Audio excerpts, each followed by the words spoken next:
Check it, check, check. Okay.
Okay, friends, gonna get started. Lower that volume. And hello. Hi, friends. How are we doing? Welcome back to Attack the Pantry. I'm Jenn de la Vega. This stream is a deep dive into ingredients, cooking techniques, and recipes to help you cook for yourself during quarantine and honestly the rest of your life. How are we doing in the chats? Hello. I hope you are well. Today is Wednesday, by my count. Last time on Attack the Pantry, I talked about pork chops and loofah gourds. Did you know that those cylindrical bath sponges, the actual loofah, is actually a vegetable, like a gourd that grows from a tree? Fascinating stuff. You can watch that archive video if you click on the videos tab here on Twitch, or you can visit my YouTube channel later on, youtube.com/JENNDLV. Hi, Gio! Welcome to the stream. Glad to see you. Or glad to see you in the chat, I mean. Yes. So, I got back to streaming about zines on Sunday. That was really fun. I'm a Twitch affiliate now. That means you can subscribe to this channel or use your Amazon Prime account to subscribe to this channel for free. And you get a little crown next to your name in the chat. If that doesn't work for you, I have Patreon, I have social media, I have all these other ways that you can like show your love and support for the stream, or if I give you some good advice for cooking. Lots of links below this video. Those are the ways to help me out. I won't spend any more time on it. I have been spending a stupid amount of time on Twitch Sings, which is the beta app for Twitch karaoke. So it's a Mac app that you can download, and Lucius, who's a regular here in the chat, introduced it to me, and I've been going nuts, like the Filipino person that I am. I don't know if you know this about me, but I grew up with karaoke. I'm not like an amazing singer, but I don't know, it was just something that we did growing up all the time. Like every family party. If there was anyone over for dinner, immediately after we finished eating, my dad'd be like, oh, let me go get the latest Laserdisc karaoke disc that I got from Chinatown. And so we would like sing after dinner, pretty much every weekend. But now Twitch has an app for it that it's in beta, so you can get it, and just know that it's like not perfect. But every time you complete a solo video or the second part of a duet, it will publish to your Twitch channel. So all of mine are hosted under uploads if you navigate to that part of this at another time. But it's been really fun. People are super nice, and actually it's been a cool way to discover people on Twitch. The only way that people find you on Twitch, because there's like no good navigation here, there's like no social graph, like there's no Facebook friends of friends, there's no suggested followers like in your network, like on Twitter or like on Instagram. So you have to use all these other platforms to like get people to follow you on Twitch. But like the karaoke, like everyone that I've done like a duet with, I've started following, and they're all super, super nice. Like I met an opera singer and we did Aladdin a couple days ago. It feels nice that like I'm no professional, but like being able to do karaoke with strangers has been super, super, super fun. Anyway, if you get it, like, let me know and we can try to sing things together. Making so much stuff this week. So on Monday, that is skate video day. They go up on YouTube and Instagram TV, and now here on Twitch, but it's behind a couple weeks. So YouTube will be the most updated place to get skate videos. But this week was number 26. I started jumping off curbs with my longboard like a crazy person. Yeah. It's a thing. We have a new episode of Float Chatty coming out this Friday. Float Chatty is the chat behind the scenes show of Float City, which is the mini series of Fun City, which is a podcast I'm on that is on a break right now because of quarantine. We decided not to pursue our Shadowrun studio quality show until we get back into the studio, but we might be reevaluating it after this Still Fleet mini-series. But Still Fleet is super fun. I've never done a tabletop RPG based in space. It's really great. This Friday, you'll hear us answer some questions from the Discord and complain about the Democratic National Convention. That happened this week. This week on Patreon, I posted about mung bean paste, the Try Heart podcast, an unedited article that I wrote about blanching. This is something new that I'm doing. So sometimes when I turn articles in for publication, my editors will cut it down for conciseness or for whatever reason. But sometimes they cut out like whole paragraphs that I think are still really helpful. So I'm posting them to patrons only. The full unedited versions of my articles, which are generally 400 to 500 more words, which is kind of bad practice. I should really know how to rein it in, but I post the full versions for people who follow me, so that, you can benefit from all that information. And then I finished a column last week about Priya Krishna, who was a person who recently left Bon Appetit Video. She has this recipe in the New Yorker called Chonk, Chhonk. It's a finishing spice butter, which is relevant to what we're going to be talking about today. And I broke down the recipe and found out how many times can you make chonk with one grocery trip. So it's really fascinating. All that is on Patreon. That column is for free, so don't worry about subscribing. What else is happening in my life? Culinary word of the day, number 7 is coming out tomorrow. I'm working on video versions for YouTube and Instagram. I learned that a lot of people listen to their podcasts that way, besides, just on the regular audio places. Some people just need visual for accessibility, or they have like a YouTube Red subscription and they want to queue up as many podcasts. I don't know. It's really cool. But hopefully I'll get to show that to you soon, and it will be free. You can follow that podcast's Twitter account at culinarywotd. I also need help submitting words to my docket. I do have a list of words that I want to tackle, but I would really love to prioritize what people want to be learning. So, yes, let's take a look at what friends have cooked this week. Haha.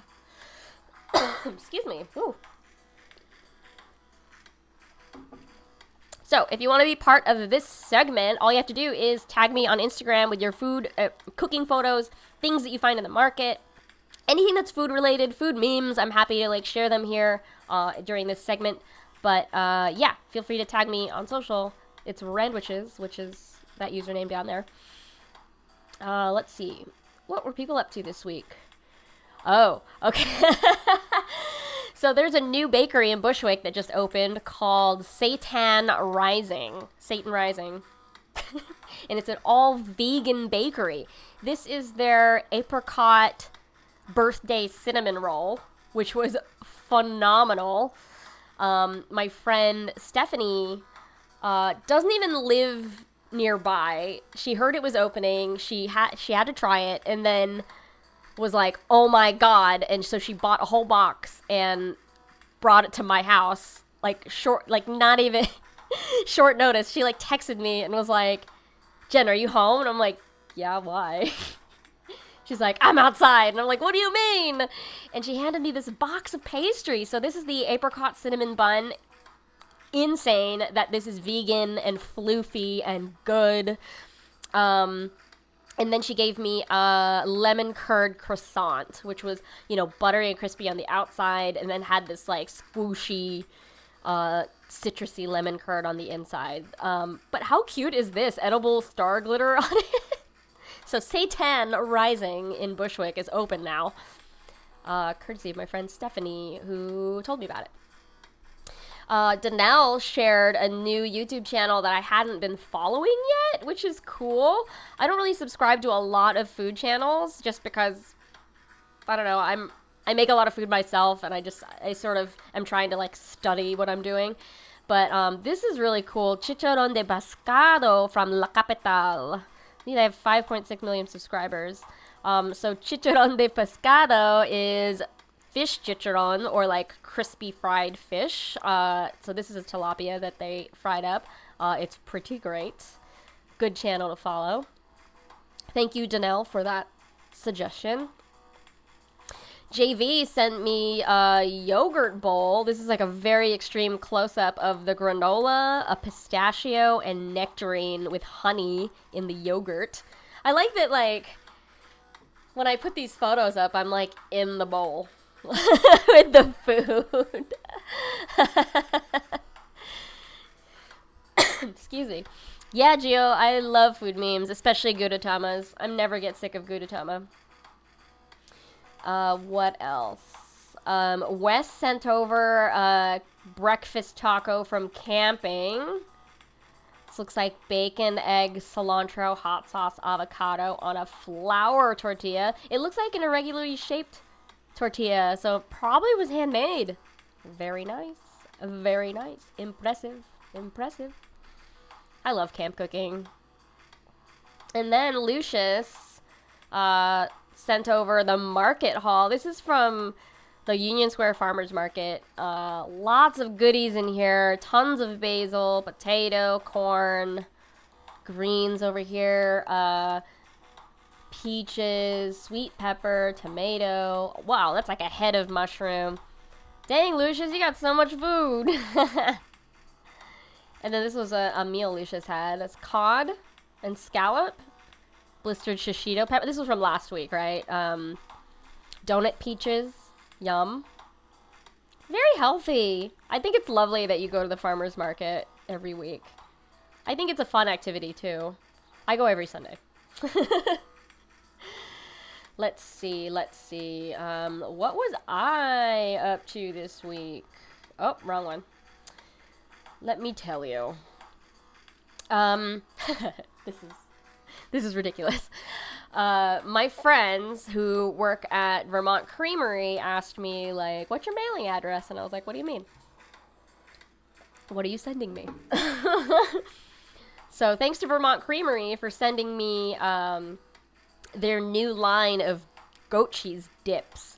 And so they also sent me this Vermont-shaped cutting board. And so I made a breakfast snacky board.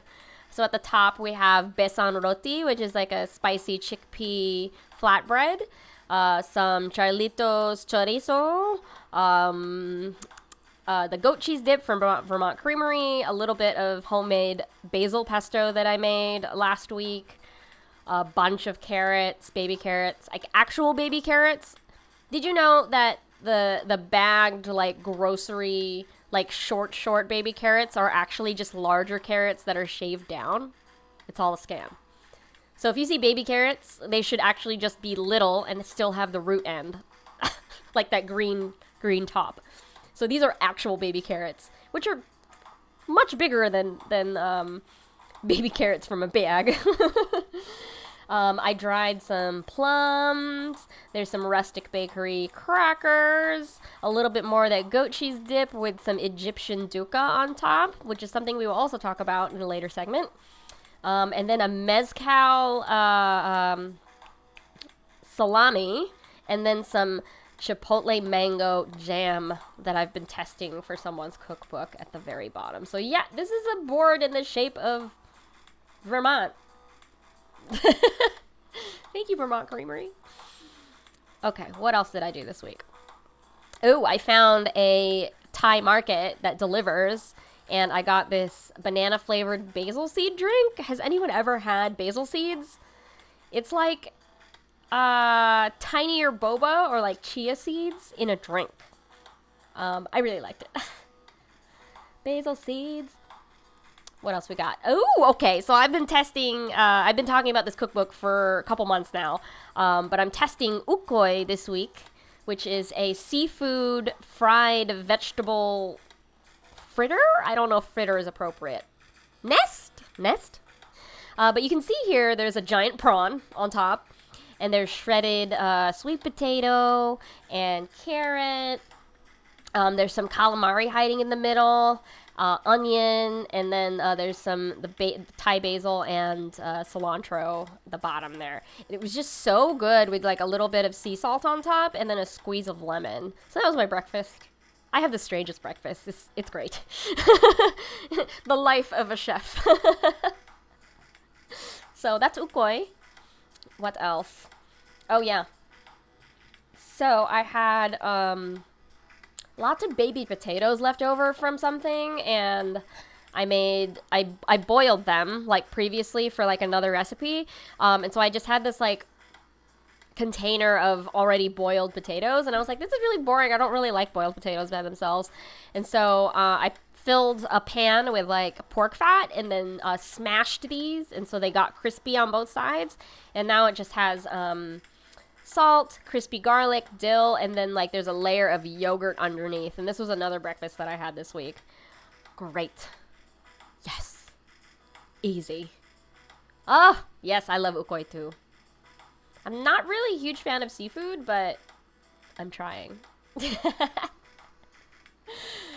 Oh, okay, so I'm fermenting. Actually, I'll just show you these in real life because they're right in front of me. Oh no. It's leaking. I've got salt water on my hands now. I'm fermenting these peppers for a week to make hot sauce. Ooh.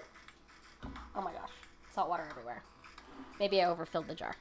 But basically, there's a salt brine in there with garlic. It's going to sit and ferment and get cloudy and create bubbles and activity for 7 days. It's going to get a little funky. This is how Tabasco is made, basically. So it's fermented for, X amount of days.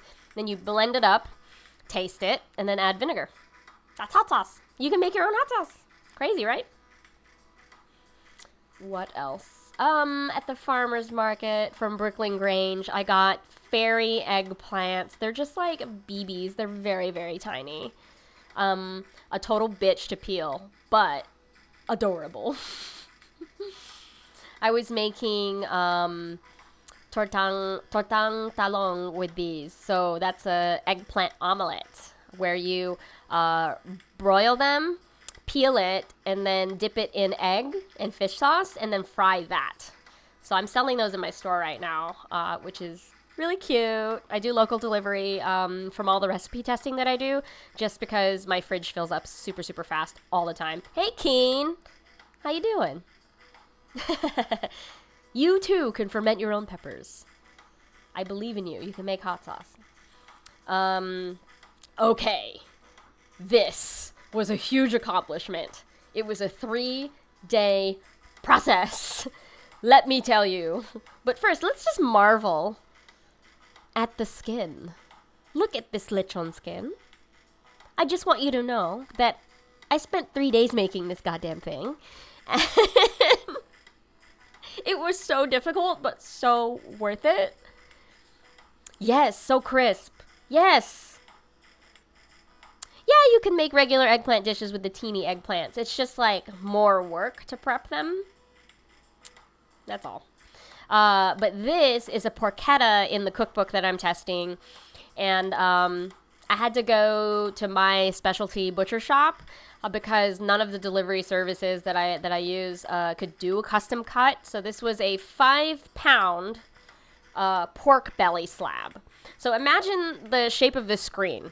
Like the rectangle of this screen was the whole slab. And so what I did was I did a diamond crosshatch on the inside of the pork belly, salted it, stuck like little garlic cloves in between all the crevices, did a lemongrass marinade, and then dinaguan rice stuffed on the inside. And then I rolled it up, tied it with twine, and then salted that. And that air dried in the fridge for 3 days. This was a huge undertaking. And then I slow roasted it for 4 hours, and then broiled it so the skin would get that crispy, bubble texture. And then slicing it was like heaven. It had this like very audibly loud skin crackle when I like stuck the knife in it. And so I put this in my store, but because the skin is so crispy and like it just doesn't taste good the next day, or it just doesn't crunch the same way the next day, and you can't really reheat it. So I packed it all up into boxes and started walking around my neighborhood texting people, asking if they were home. I even ran into my friend Oliver on the street and he was getting off his motorcycle, and I was like, "Hey Oliver, how are you doing? Do you eat pork? Do you want some porchetta?" And I gave him 2 boxes. It was really funny. If you just see me wandering around looking like forlorn in Brooklyn, that means I have some food that I need to get rid of. Yeah. This was like crazy good. And the secret to really enjoying it is having sasawan, which is like a garlic vinegar dip. It's like North Carolina style barbecue sauce. Most porchetta is not served with that kind of thing, but like if you get a porchetta from a Filipino person, you're gonna get vinegar dip. So garlic vinegar all the way with this porchetta. It was so good and so worth it, but oh my god, it took forever to make. Wow. Maybe Thanksgiving I'll do it again. Maybe. What else did I do this week? Oh, I made a potato boat. I don't know, someone was talking about Sizzler the other day, and I got all, like, nostalgic. Like, how many of you, when you were younger, ate at Sizzler? I did make Mang Tomas. It's here. It's in my fridge.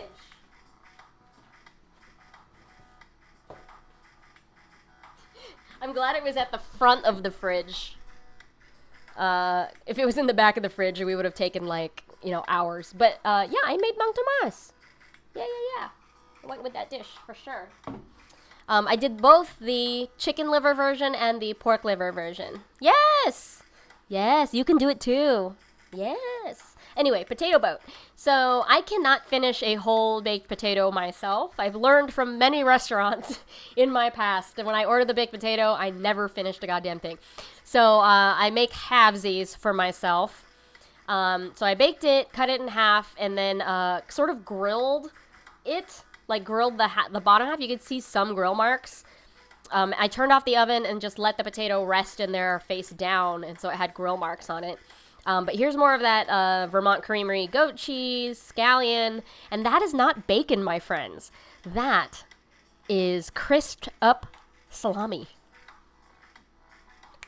Advocate for salami on baked potatoes. Fun, right? Fun. So fun. What else? Finally, what else? Oh, yeah, I also got shishito peppers, just like Lucius, from the farmer's market. And you can do this, too. It's so ridiculously easy. So if you have a metal grate on your stove and it's like a flame, you can just toast your shishito peppers directly onto the flame until they get these little black spots.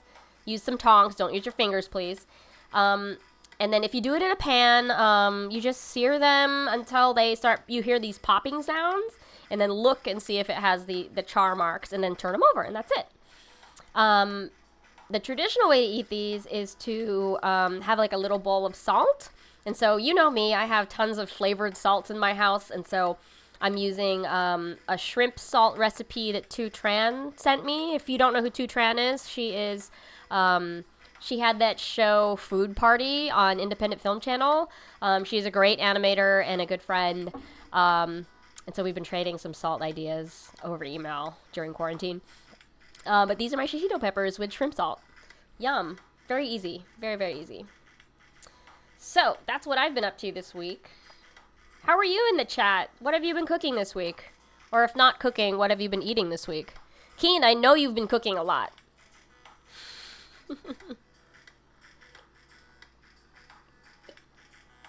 And don't forget, if you see something cool on Instagram or Twitter, or if you're cooking something, snap a photo, tag me. I'd love to see it. I'd love to feature it here. It's great. I love seeing what you're cooking, and especially if you're having trouble, because then I can help you answer questions, and next time you'll be able to do the thing you want to do. Anyway, let's move on. Hey, let's put an egg on me. What kind of egg should we put? I have fried, omelet, hard-boiled, and poached. Which egg should we start with today? While I get my little document ready. So today we're going to start with spices. I might stop halfway. There's a natural stopping point with spices because I could go on for hours about it because I want to talk about both spices and the gumbo. But we'll see how much we get through. I really don't want to, bore you. Oh, you've been going ham with regrown onions and eggs and hash browns. Nice. Very nice. My scallion garden is out of control. I need to do something about it. I need to make some scallion oil or some kind of condiment because I'm growing too many scallions. My celery leaves are actually doing really, really well. Oh, wait, there's one more thing.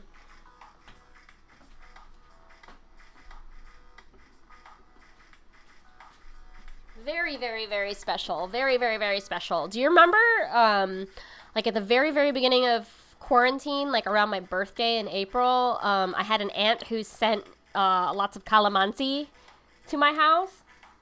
Well, I had been having no success growing the seeds. I saved every single seed from this big bag of calamansi that she sent me.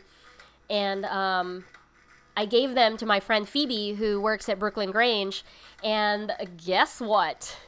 She managed to sprout 5. She sprouted 5 baby calamansi. And so I've got one. I'm going to stick it back outside after it stops raining. But she told me not to keep it inside. It will grow very strong outside.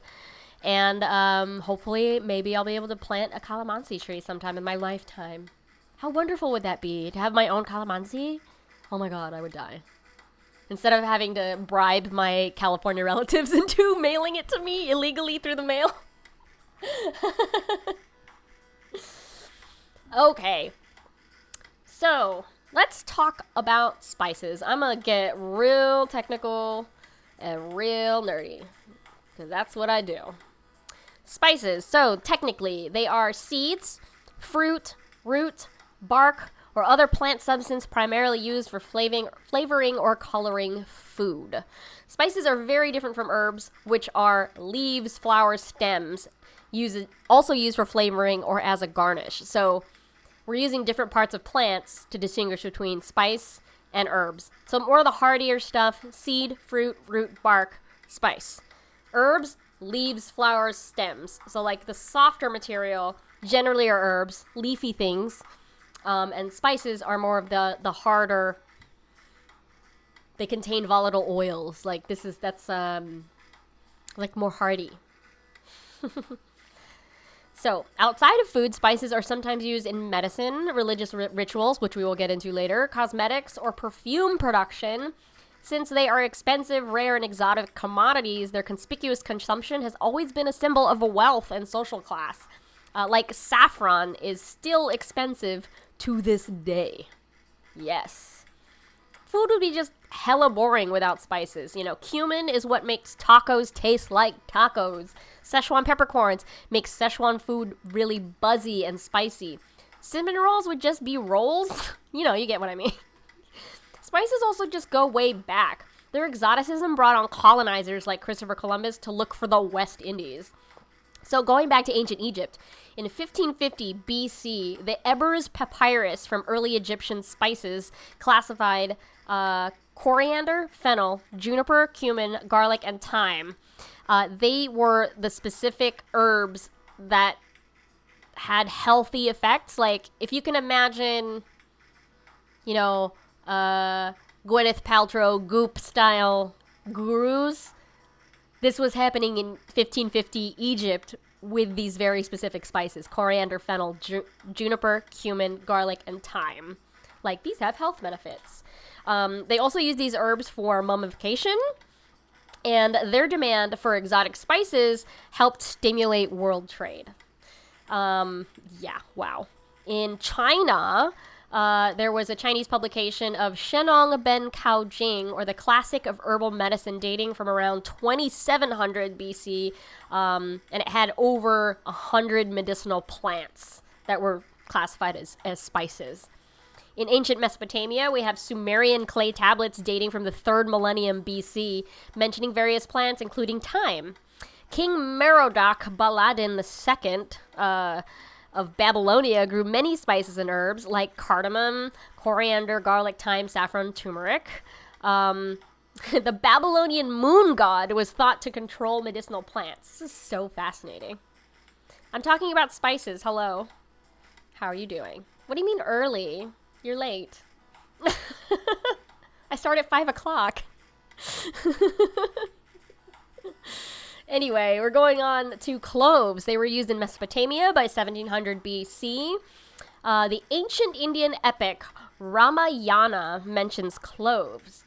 The Romans had cloves in the 1st century CE, and Pliny the Elder even wrote about them.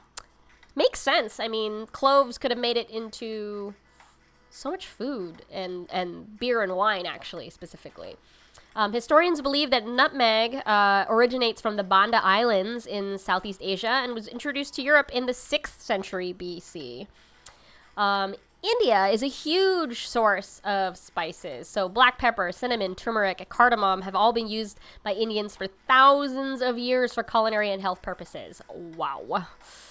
In Greece and Rome, largely due to Alexander the Great's conquest of Asia Minor, the Hellenic world was able to gain access to many Eastern spices. So pepper, cassia, cinnamon, and ginger were imported by ancient Greeks. Hippocrates, often called the father of medicine, wrote many treatises on medical plants, including saffron, cinnamon, thyme, coriander, mint, and marjoram. It looks like thyme is the one that has sustained time. Sorry. One of the most important Greek medicinal spices was used as early as 7th century BC, and it was known as silphium, a plant that went extinct in the 1st century CE. It's really sad that we don't know what silphium is. I would really love to know. Damn. These people used up these spices too much and it went extinct. Goodness. The word spice comes from an old French spice. Just e-spice. Kind of like internet spice, e-spice. Get your e-spice here. So a spice, which became épice, it came from the Latin root spec, a noun referring to appearance, sort, or kind. Species, the word species has the same root as spice. Interesting. And biblically, in the story of Genesis, Joseph was sold into slavery by his brothers to spice merchants. In the biblical poem, Song of Solomon, the male speaker compares his beloved to many forms of spices. So spices are really old, and they have woven themselves through history. There are, among the most demanded and expensive products available in Europe in the Middle Ages. The most common was black pepper and cinnamon, cumin, nutmeg, ginger, and cloves. So if you look in Middle Age cookbooks, those are the spices that you're going to see primarily. So there's this common misconception that spices help elongate the life of rotting meat. Like in the Middle Ages time, they helped elongate the life of rotting meat, or good at masking taste. But neither of those are true. Like in fact, the volatile oils in high amounts can actually expedite spoilage. Spices can be used in curing, but the effect of preservation is from salt, not the flavor of spice. And we talked about that 2 weeks ago when I went off on preservation and meat curing. So, in addition to being desired by those using medieval medicine, European elite also craved spices. An example was the European aristocracy demanded that spice come from the King of Aragon, who invested substantial resources in bringing back spices to Spain in the 12th century.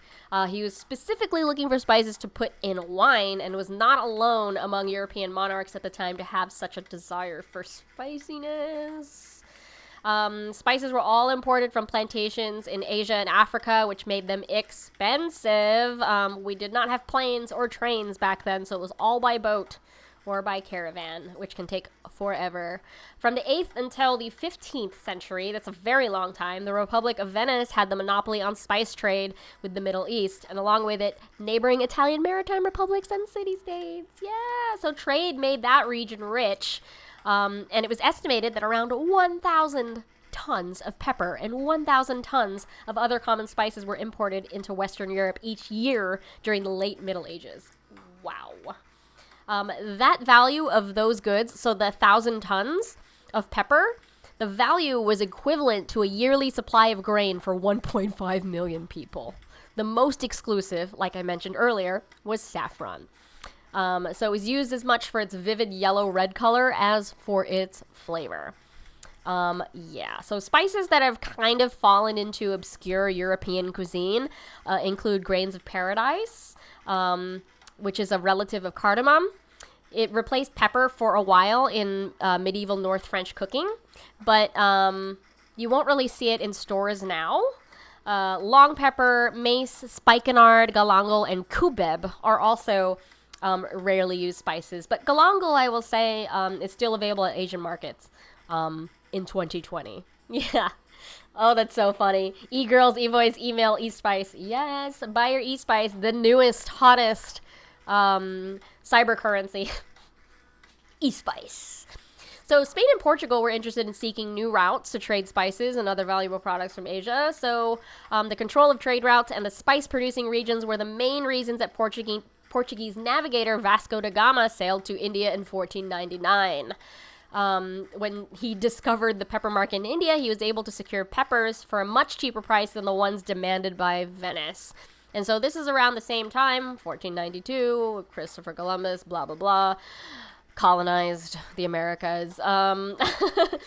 So with the discovery of the New World came new spices. So over here we have allspice, chili peppers, vanilla, and chocolate. My goodness, the Americas, we have a lot to offer. So this development kept the spice trade with America as a latecomer in its new seasonings profitable well into the 19th century. Spices have always been profitable and remain profitable in 2020. So let me show you a list of spices by botanical classification. And let's talk about, if we've experienced them. So botanical basis. So spices, again, are barks, seeds, parts of plants, and fruits. So seeds here at the top, such as fennel, mustard, nutmeg, and black pepper. Fruits, like a cayenne pepper or Omani lime, which is a black lime that has been dried. Arils. So, how do I describe an aril? Aril is also a seed, but it's got a bulbous membrane around the seed itself. So pomegranates, so like that little red thing in a pomegranate is an aril. So mace is also an aril. Bark, like cinnamon. Here, I actually have a visual. I've got cinnamon bark. Cinnamon bark. Flower buds. Cloves. I didn't realize cloves were flower buds. Stigmas are the inside of a plant. It's a sexual organ of the plant. Saffron. And then, let's see. Roots and rhizomes like turmeric, ginger, and galangal. So I have dried... Oh, wait. I actually have turmeric and ginger. Turmeric.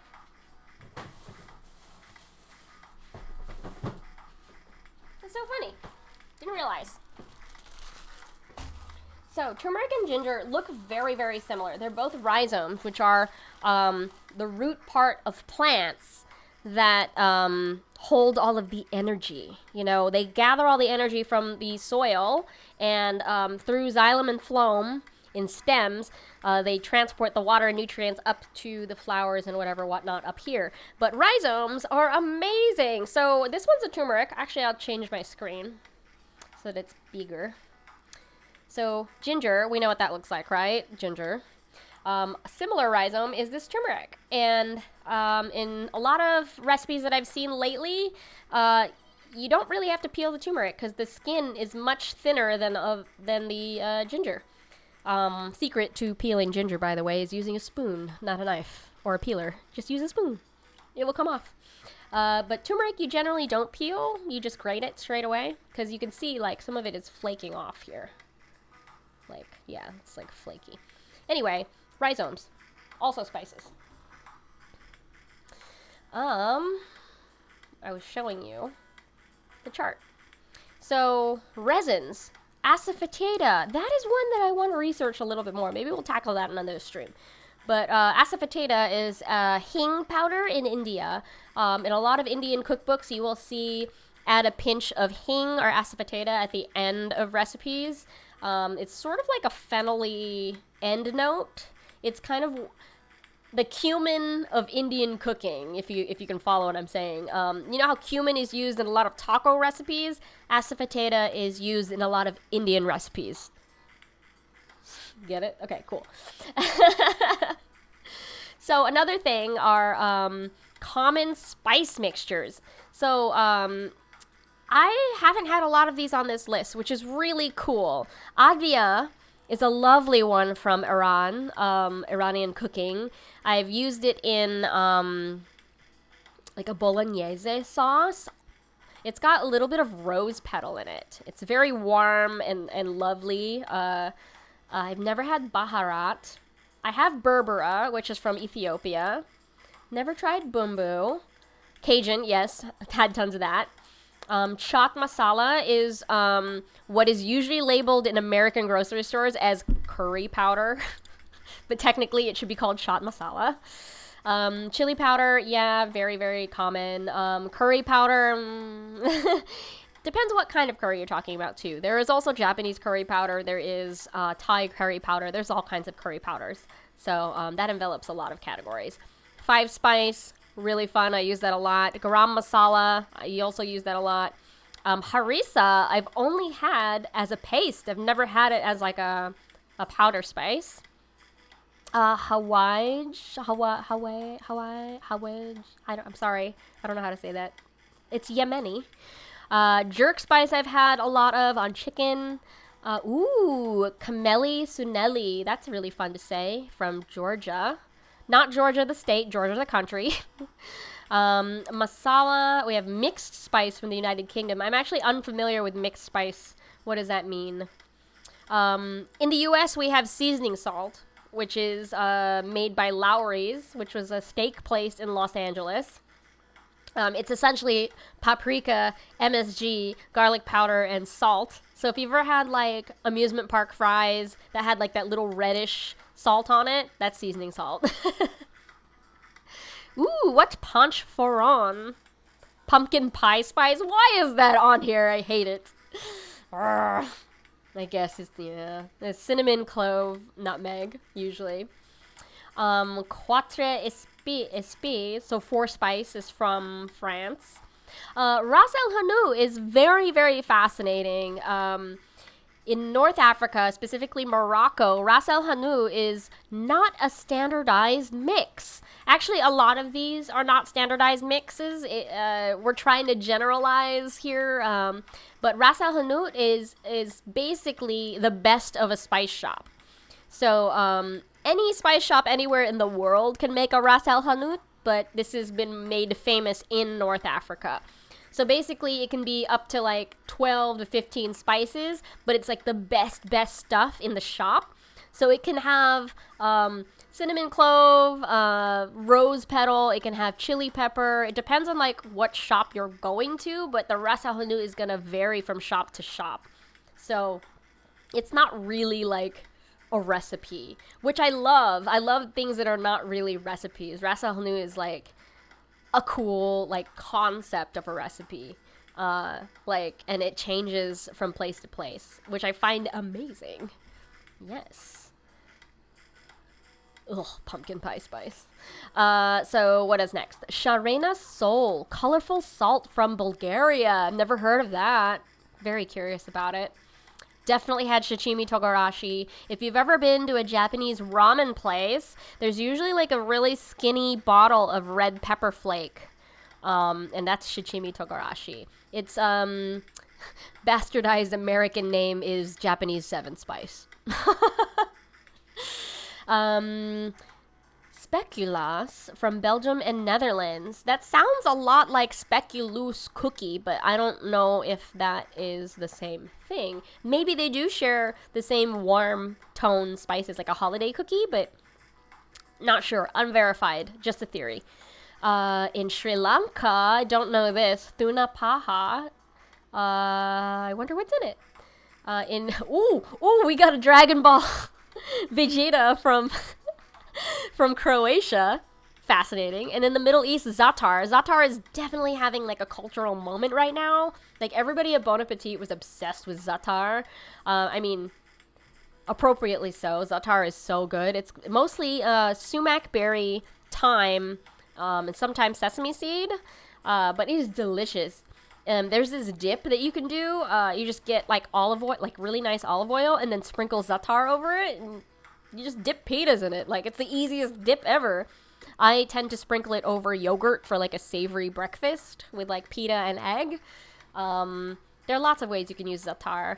But the beautiful thing about spice mixes is they make things less boring. You can throw them in soups. You can roast vegetables in them. You can make salts. I make a lot of flavored salt with leftover spices. Yeah. So those are all kinds of things. What have you tried from this mix list? Or which ones have you heard of and which ones would you like to try? I think pumpkin pie spice should be banned. You once talked to a girl who asked you what a curry looked like if it was a cute animal, and that was the end of that. Wow. Bumbu is basically that powder from Indomie mee goreng noodles, right? I've never had that. I don't know. Galangal is pretty much like a ginger root. Yeah, you basically use them the same way or together. What? Pumpkin pie spice on plátanos maduros? Really? Really? I don't know. I'm just not a fan of that combination. It's very silly. It's very silly that pumpkin spice became the name, even though there's no pumpkin in it.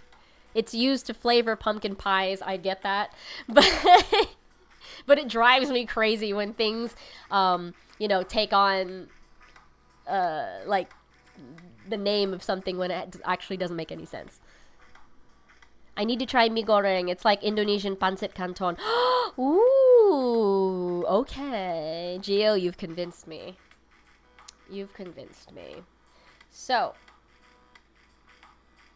let's go to tools. Let's see. I feel like I thought I had. Nope. I'm sorry. I thought I had another. It's okay. La la la. So, spices. Let's keep talking about spices. They can be available in the store in several forms. They can be fresh, like I showed you, turmeric root, whole dried, like an Omani lime, or pre-ground and dried. Generally, a lot of the spices in your cabinet are dried. They may be ground into a powder for your convenience. Whole dried spice has the longest shelf life of those types. It can be purchased and stored in large amounts and making it cheaper on a per serving basis. So I buy, this is going to be hilarious. Hold on.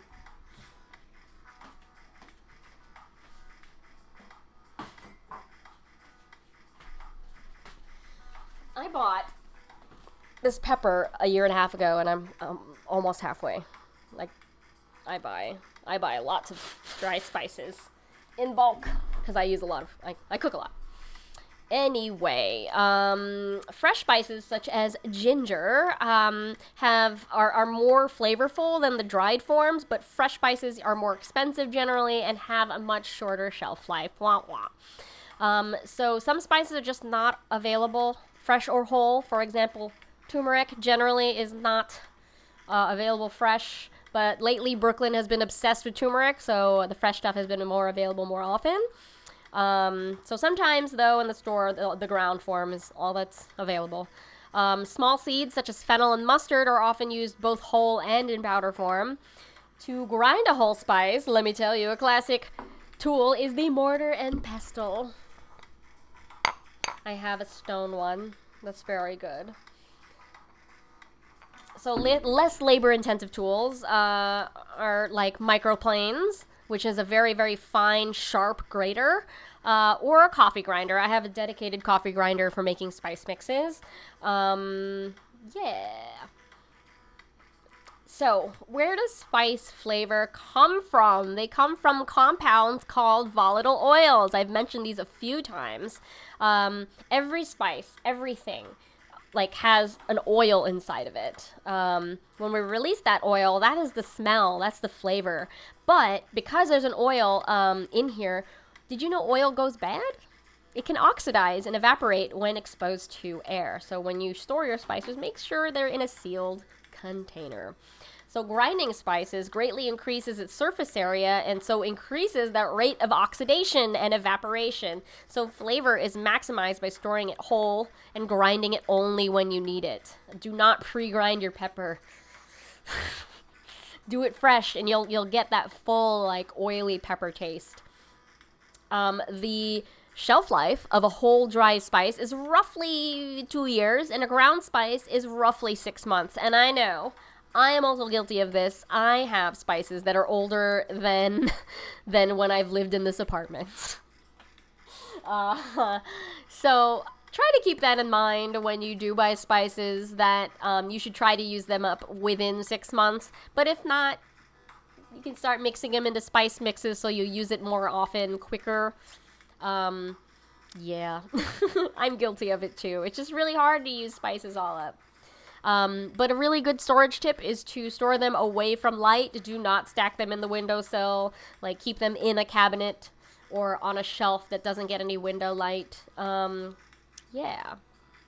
So some flavor elements of spices are soluble in water, but many are soluble in oil and fat. As a general rule, the flavors from a spice take time to infuse into the food, so spices are added early in preparation. You'll notice in a lot of recipes, the spices are added with like the garlic or the onion at the very beginning, so that they can sweat and like spread that oil all around. This is a huge contrast to herbs that are usually added later in the preparation because they are fresh leaves and will wilt or burn early on cooking. So spices usually in the beginning, herbs usually at the end, depending on the recipe, you know. But this brings me to the very specific Patreon column that I wrote about Priya Krishna's chonk. So chonk is an Indian butter condiment that you can use to finish dishes. And so I wrote this really long column on Patreon. It's free if you want to check it out. It's got a subheading called Wasure Mono, which is the title of the column. But chonk is basically warm ghee. So ghee is clarified butter with cumin seed, a chili pepper, and mustard seed. And so you heat the ghee up to a high heat until the cumin starts to pop a little bit.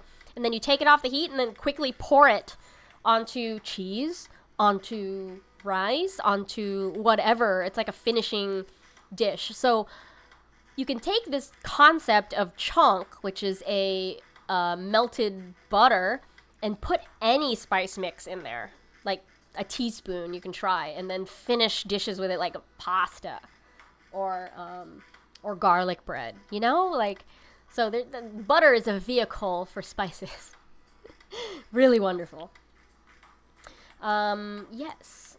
So, because spices tend to have strong flavors and are used in small quantity, they tend to add a few calories to food. Like, nutritionally, it's negligible. You know, you don't really get a lot of nutritional benefit from spices. But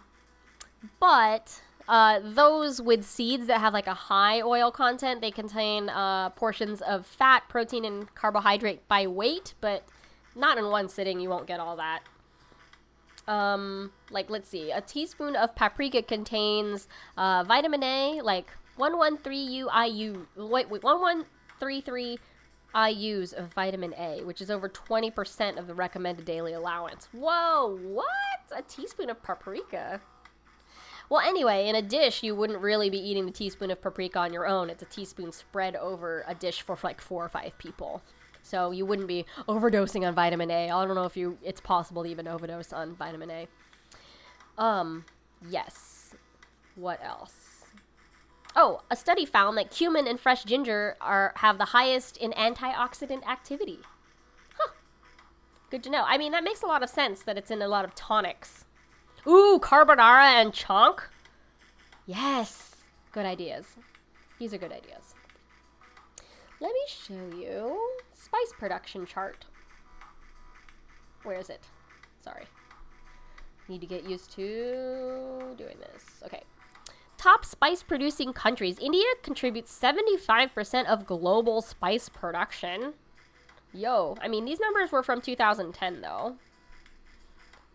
But look how much it dwarfs the next place. Like, Bangladesh is 128,000 versus like 1 million.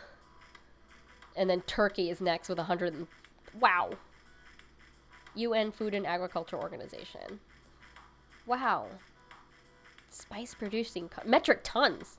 Wait, that's 1.5 million metric tons in 2011? Holy crap. Wow. Ugh.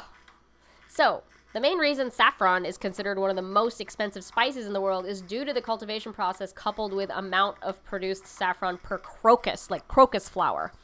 So the process of cultivating saffron is so laborious because there are only 3 little red stigma, like those little red threads, per flower. So they're like killing a bunch of flowers to make saffron. It takes about 4,000 stigma to produce 1 ounce of saffron. That's some endgame crap, man. Like, that's insane. Oh, you've definitely thrown 3 tablespoons of paprika on stuff. You're not gonna die. Vitamin A is not gonna kill you. Let's see. I won't really get into, maybe I'll save some of this specific spice stuff. Like, what spice are we, like, really, really interested in to cover next time? I have a lot of, like, material about individual spices and, like, chemistry of them, but that was generally what's happening in spices. So, yay, look at these spices. So there's this chart. There were a bunch of charts from, like, Middle Ages about what they believed the spices did. There's, like, no confirmed data about, like, what they actually do, but this is what people believed back then. So the warm spice category, like caraway, cardamom, cilantro, fennel, licorice, sesame seed, star anise, they thought that these were the things that these spices fixed. Like, this is what propelled explorers to go find spices across the sea. Is because people believed so hard that cardamom was, like, an antiseptic, and now we need to go get, like, metric tons of it from India. Isn't that crazy? That's crazy. Like, they got gooped. They got Gwyneth Paltrow'd in the Middle Ages.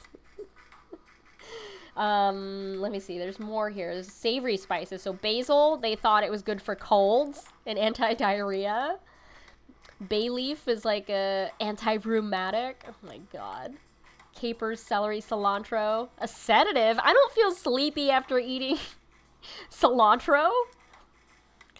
Anti-flatulent. Dill. Mint expectorant. Actually, mint for colds makes kind of sense. It is like effervescent. But I wouldn't say that it made me cough when I had a cold. Oregano. Deodorizer. Yeah, that makes sense. Like rubbing it under your armpits. Poppy seed as a sedative. That actually kind of makes sense because poppy is related to opium. But I wouldn't say... I've never felt sleepy after having a poppy seed muffin. Wow. Hot spices. So this is what they thought hot spices did for you. The ones that I know that do have research are garlic and ginger and turmeric. So they definitely are antioxidants. I'm not sure about anti-cancer. I think the jury is still out on that. I do know that ginger and garlic are antiseptics. I don't know if you ever heard of this, but, like, I had a friend who didn't want to go to the dentist, and she had, like, a toothache. And this is insane, but she would cut a garlic clove in half and rub it on her toothache. And I don't know if you've ever had a cut in your mouth before and had garlic, but it stings like hell. It's crazy. Because garlic has a defense mechanism. That spiciness, every time you break those cell walls down in a garlic, that is a defense mechanism. That garlic doesn't want you to eat it. It's spicy. It hurts. Oh my god. And this is fascinating.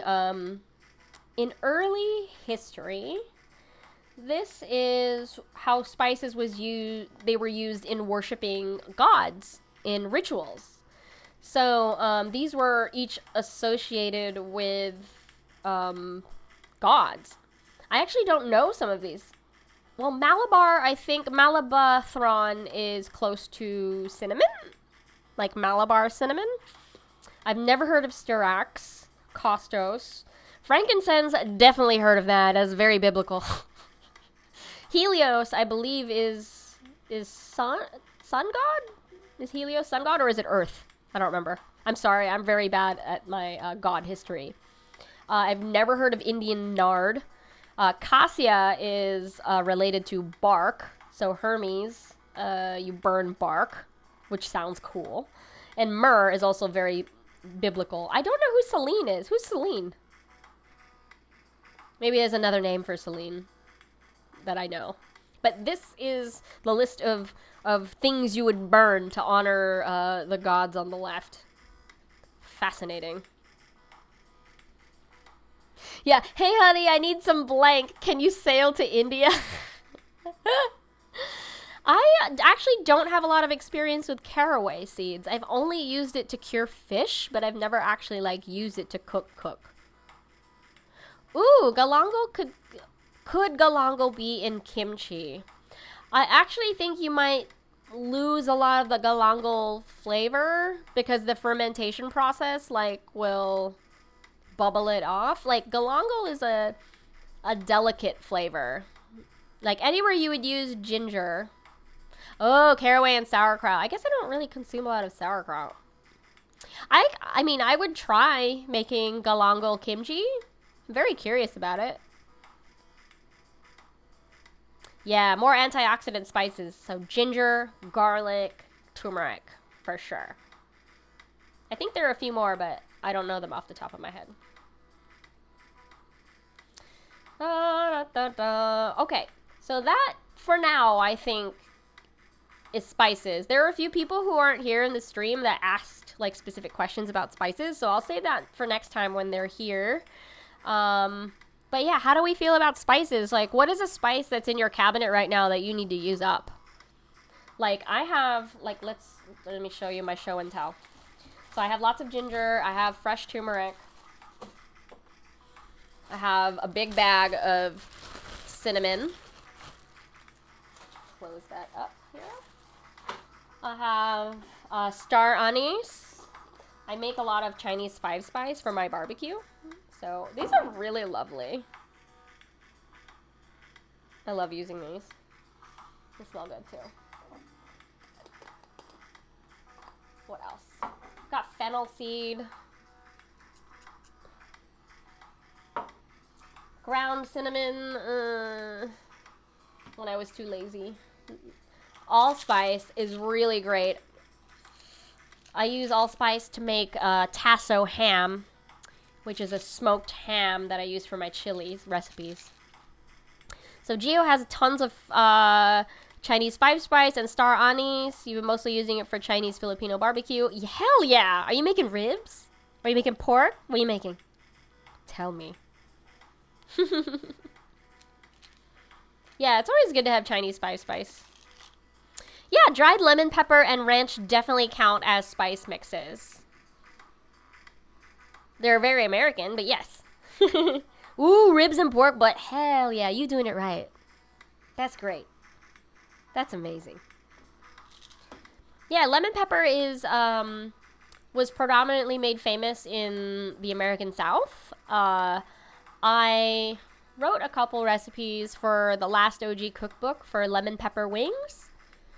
I still have that in my pantry. I should use it up. Ranch is technically, yes, a spice mix, but cut with a lot of buttermilk powder. So grocery stores will not classify it as an herb or spice mix, but technically it is a spice mix. Yeah, plenty of Lowry's and Tony. Yes. I grew up on Lowry's. I don't know if you've ever heard of the restaurant itself, but it's very old-timey. Like, it's old man, like, stuffy leather chairs kind of a place.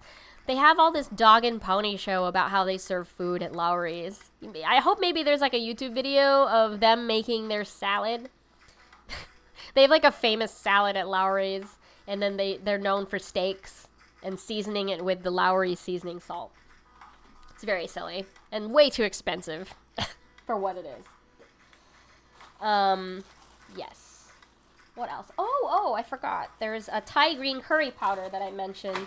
Like, curry powder can be from different cultures. So Thai curry powder is green. So this probably has lemongrass and galangal in it.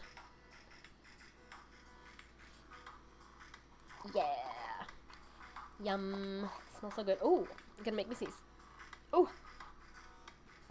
Anyway.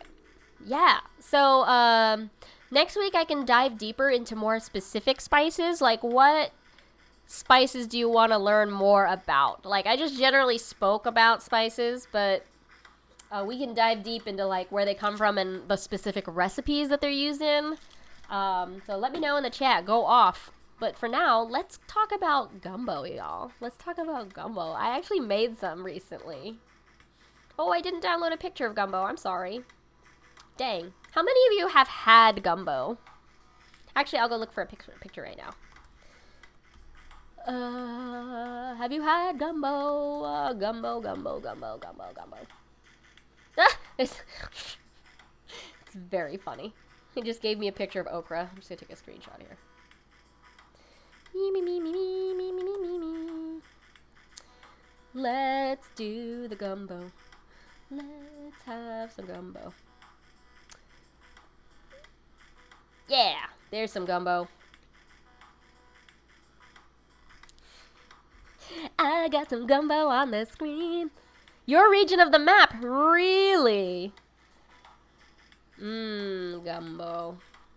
Okay, so gumbo, it's a very popular soup/stew in the U.S. state of Louisiana. It's the official state cuisine. Yay. In Cajun Foodways, C. Paige Gutierrez describes gumbo as an economical dish useful for feeding large number of people with a small amount of meat and seafood. One of the hallmarks of gumbo is that with a big enough pot, it can be easily doubled or tripled. Like she said, always a good choice to feed a crowd. With this dish, cooks can use up small portions of various ingredients that were not sufficient for an individual meal. So it's a great leftover vehicle. Yes, yum.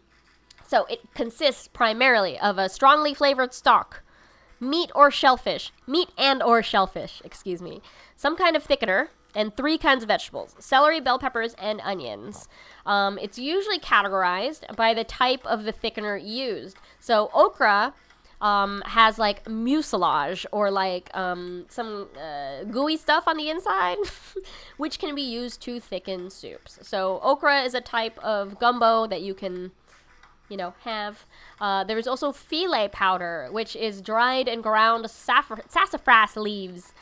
And if you're ever going to do a gumbo ahead of time and eat it another day, I would always keep the filet powder out of it and only add it when I've reheated it again. Because if you put the filet powder in at the beginning, it's just going to thicken up and seize up, and it'll be like a solid block pretty much.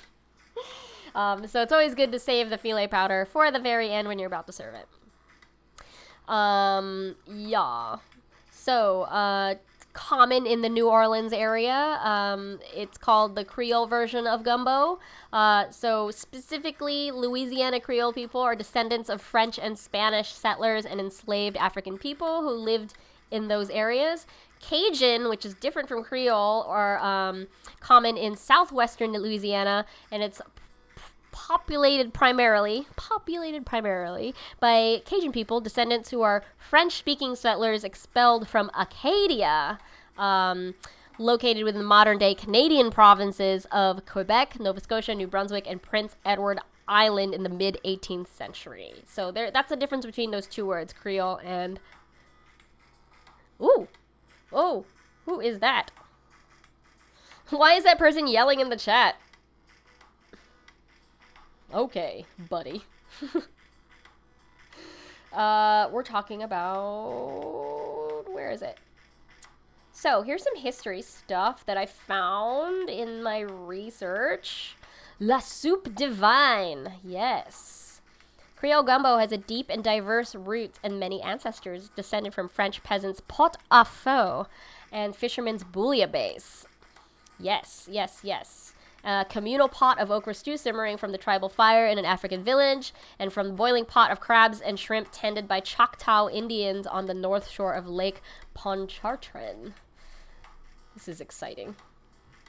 There are many ways to make gumbo, as there are cooks. No two cooks make it just alike, and for that matter, no cook makes it exactly the same way twice. It's an improvisational thing, like early jazz. Oh, I love that. You take off with whatever tune is handy, and then you travel. You throw in a lot of blue notes, flatted fifths, discords, and glissandos to spice it up. Yes! I love this! So cool. Let's see. We have the etymology here. From the history of African slaves in America, the meal of gumbo emerged. The name gumbo comes from a variety of places. It received a name from the word kigombo, meaning okra. So okra was sort of the original thickener and then graduated to other local things like sassafras and roux, which we will talk about in a second. The word gumbo in Gullah means okra, and many gumbo makers use okra as a central ingredient. Gullah, or Gullah Geechee, is a very specific low country area of the United States. You can read more about that another time. So while some may consider gumbo needing okra, the other variations of gumbo leave okra out and instead just begin with the use of the trinity, onion, celery, and bell pepper. And when Africans first began arriving to Louisiana and other places throughout America, they brought with them this dish. And it continues here. So influence from Spanish, French, and other mixes of slaves coming into the region. Once preparer began the gumbo with the trinity, so the onions, bell pepper, celery, the meal could be made with meat, seafood, or whatever else was available. That's awesome. I love that.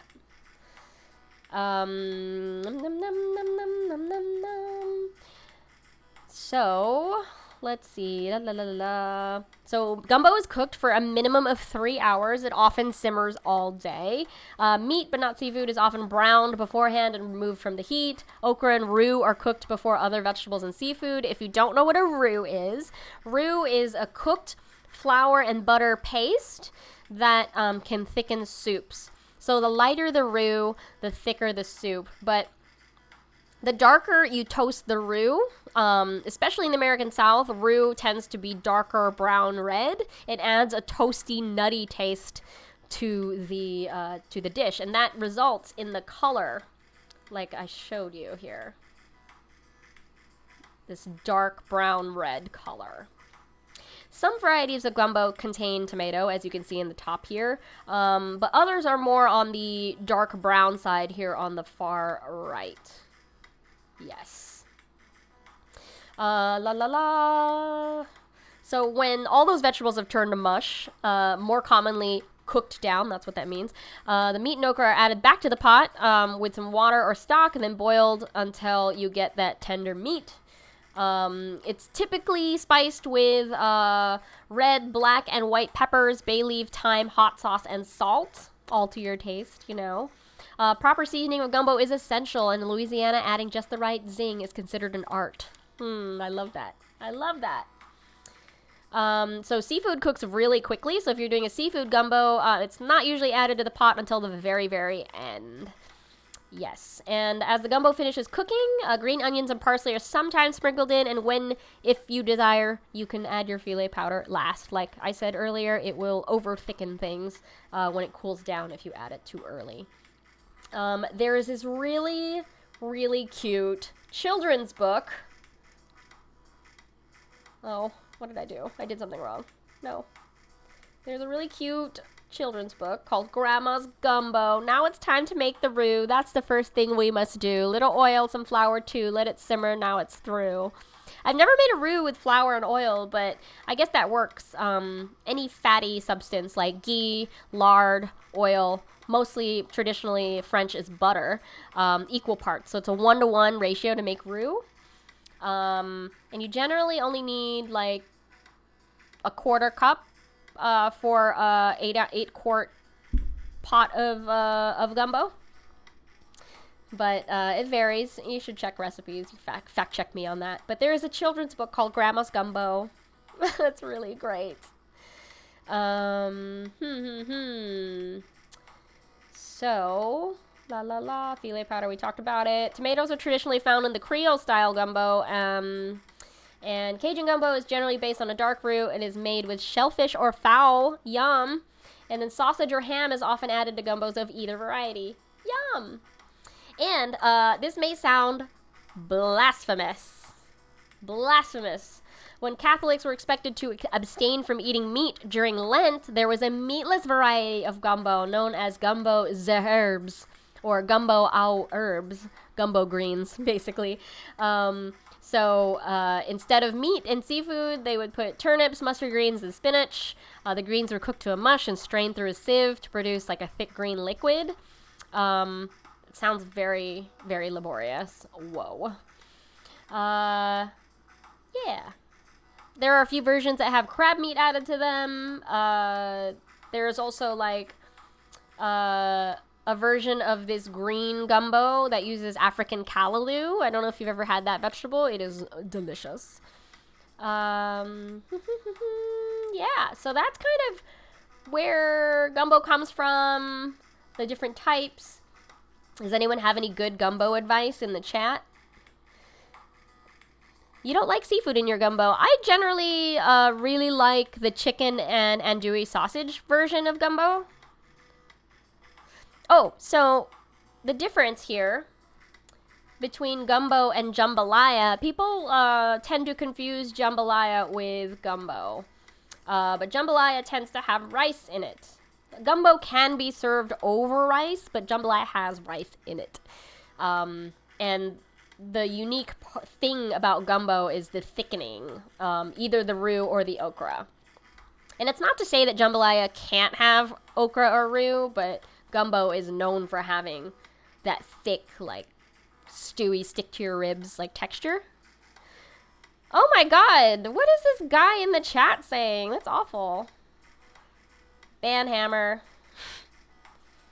Can you guys help me report that person? That's awful. Gross. Thanks.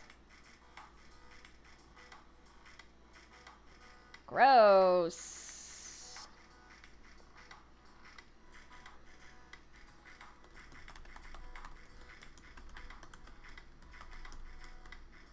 Sorry. What is with you people, man? Don't get it. Leah Chase, Creole legend. Cool. Turtle gumbo, yo! I've never actually had turtle. I've heard of turtle soup, but I've never had, yeah, whoa, crazy. I've had frog. Okay, so that's all I have on spices and gumbo. We can continue all the lecture-y stuff next week, but time for the fun part of the chat where we pretend we're on Chopped. Friends in the chat, if you can submit a suggestion for 3 or 4 ingredients, we can try to mash them up together as if we were on that show Chopped. So everyone can participate, suggest an ingredient, and we will try to figure out how it works with the other suggested ingredients. I know, now you want gumbo, right? Sorry. That's what happens when you watch this. Like, I suggest everybody eats, you know, a snack or bring something when you watch the stream because you're going to get hungry. You're funny.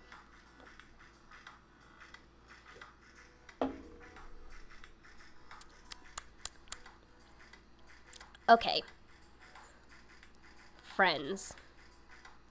Let's suggest some ingredients.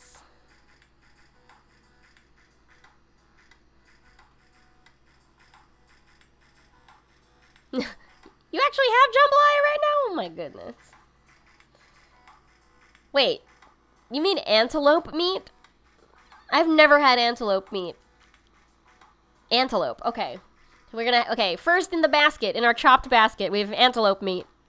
Keen, do you have a suggestion?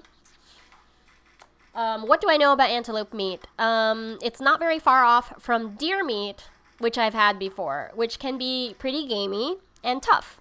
So it will benefit from a long cooking process or pressure cooking or sous vide. Green curry paste and yogurt. Oh my god. Okay, antelope, green curry paste, yogurt. Gio, do you have a suggestion for an ingredient? Oh, you saw it on Chopped a few days ago? Oh my god. What would we do? Okay. Gio, if you have one more. Oh, calamansi. Great, great, great. Okay, friends, let's work together to mash up antelope meat. So antelope meat, green curry paste, yogurt, and calamansi. So calamansi is a Filipino citrus. It has a little bit of a flavor combination of tangerine lime-ish. Green curry paste tends to have galangal, lemongrass, ginger, garlic. Yogurt can be strained or not strained, or it can actually have a little bit more whey mixed in, like a kefir, to be, what's it called, more liquidy. Hi, Tiger Apricot. We are trying to pretend we are on that show Chopped. We're trying to mash up dishes with antelope meat, green curry paste, yogurt, and calamansi. So your idea would be making a marinade with the yogurt paste and calamansi to tenderize the meat. Yeah, that's an Indian style. Yeah. You both had Jinx, Geo, and Keen on the same page. We're using an Indian style of marinating meat with the yogurt. Cool. Now you're best friends. Now you're stuck with each other. Yeah, we could like do tandoori antelope. Doesn't that sound good? Like a hot cauldron grill tandoori antelope. That sounds dope. So on the same vein, we can marinate the antelope. We can cube it, marinate in the yogurt, calamansi, and curry paste, and do skewers. Yeah, we could do kebabs. Ooh, that sounds good. Ooh. What if we did like antelope al pastor? What if we did really, really thin slices of the antelope marinated in the curry paste and then stuck it on a spike and then rotisserie cooked that and then sliced that off like kebab? Wouldn't that be fun? I've never done that before. I would love to. Oh, that's so good. All right, what other ways can we do antelope? So antelope is really good slow cooked. So you could do a pulled antelope sandwich. Green curry with yogurt over cubed antelope. Are peppers and onions allowed this late in the game? Yes, we can add things. You know, on Chopped they have like the kitchen. Just as long as you're still featuring the main dish, it's still alright, you know? They got like basics in the supply kitchen. Yeah, I've done a bunch of like playtest games with Food Network, and I always got judged really hard if I leaned too hard on things from the supply closet. So they really want you to like feature the thing in the basket. Ooh, Antelope Tartare. I would only do that if I knew the antelope didn't have worms or something. So last week, I talked about trichinosis, which is a very specific woodland creature food poisoning. It's like ringworms that live inside mussels. I don't want to scare you. Ooh! But anyway, I would think that antelope might have a risk of trichinosis if you eat it raw. It hasn't been normalized to eat game meats raw because they're game meats and they live in the wild. You've met plenty of Food Network judges over the last few years. Who'd you meet? Yeah, you gotta know the antelope personally before you tartare it. Hey, how you doing? Can I get your number, antelope? Ooh, candied calamansi is a great idea. Yum. You can dehydrate the calamansi and shave the zest. We can do... What other meat dishes can you do with an antelope? We could do a bolognese, so we can grind it down, slow cook it with tomato and the curry, and do like a pasta sauce. We could do pho. We could do antelope pho. We can make a broth from half of the meat and then do thinly sliced pieces that cook really quickly in the broth. Yeah. These are all great ideas, friends. Yeah. Antelope pho. I don't know. Antelope come from mountainy, foresty areas. So, like, what kind of food would you make from that area? You know? Something Norwegian. Something you would see at Noma.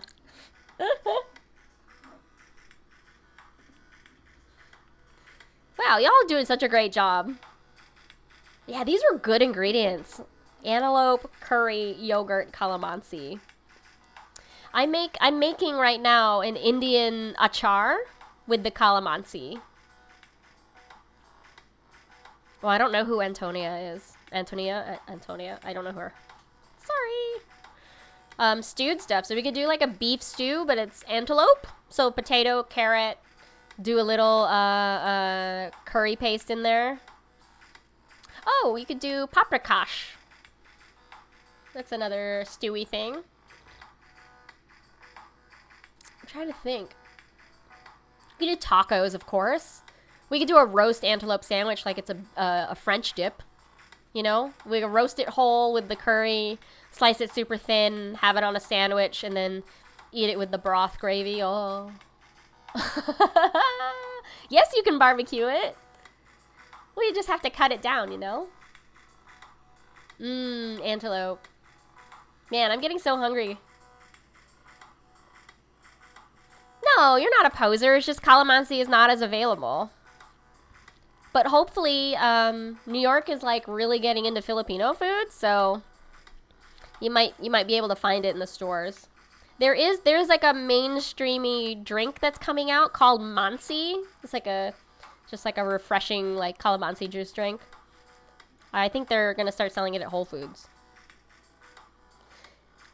There could be a thing as antelope bacon, but I don't know how fatty antelope meat is. Like if the belly is fatty enough, it'll look more like turkey bacon, which doesn't have a lot of fat. But you could bacon it. You could salt cure it with salt and sugar cure for like 3 days, and then you brine it, and then you cure it in spices, and then you slice it thin and fry it. Yeah, antelope ribs. I would probably sous vide that because, excuse me, antelope tends to be a little tough, and so it'll be really sticking to the rib. But yeah, I mean, in my version of Chopped on Twitch, there is no time limit. So imagine if we were on an island and we had these things like we had forever. So I would sous vide it. But cool, these are all great ideas, friends, and I think a perfect time to send us off into dinner prep or late lunch prep. So that's all I've got for you guys today. Thank you so much for hanging out with me and contributing to the chat. Thanks for reporting that guy that was being nasty. I don't know why people feel like they have to say that stuff to strangers. Wait, we got an emote thanks to Geo subscription. Thanks for subscribing, Geo! Wait, what's a hyper crate? Oh! We got a new emote in the chat. We got a pride emote from Lucius last time, and I don't know. I love all these cute little baby emotes. Can have more fun in the chat there. What's up? What's your question before I go? Oh, grind the horns and mix with salt and white pepper as an aphrodisiac. I don't know if that's proven. I do know Justin Warner. We're actually friends. This is actually a reason why I'm on Twitch. We had a show that we were on together called Chef Shock, and we did a season on Twitch. It was under Al Roker Media, so I did a pilot show with Justin. It was fun. So yeah, he hosted a show in his home kitchen, and I was sort of the Roz to the Frasier, so I was answering the questions in the chat and throwing him questions as he was cooking live. So it was a really cool format. I hope maybe one day we get to like reunite on camera, but yeah, Justin's a friend of mine. He's moved though out of Brooklyn. He's in South Dakota, I believe. Yeah, he's dope. Good friend. Okay, so next week, friends, I can get really specific on spices. If you have any suggestions for which spice you want to learn more about, you can tell me on Twitter or on Instagram or leave it in the chat here before I leave. Oh, who's the biggest food expert between us two? We have very different knowledge bases. Like, he knows way more about fine dining and owning a restaurant and Japanese culture, but I have like Spanish, Filipino, American cuisine down. I'm a little bit more of a researcher. But I think, yeah, no, he's not a food snob. It's just that we came up in different ways. So he used to work at the Modern, which was the Museum of Modern Art's restaurant in New York. I used to work at a wedding caterer, so we have very different ways of sort of growing up in the food world, and so that shaped, our perspective and the way we approach food, but he's not a food snob. He may have some kind of snobby opinions or I don't know, taste, but nah, he's a good dude. He's a good dude.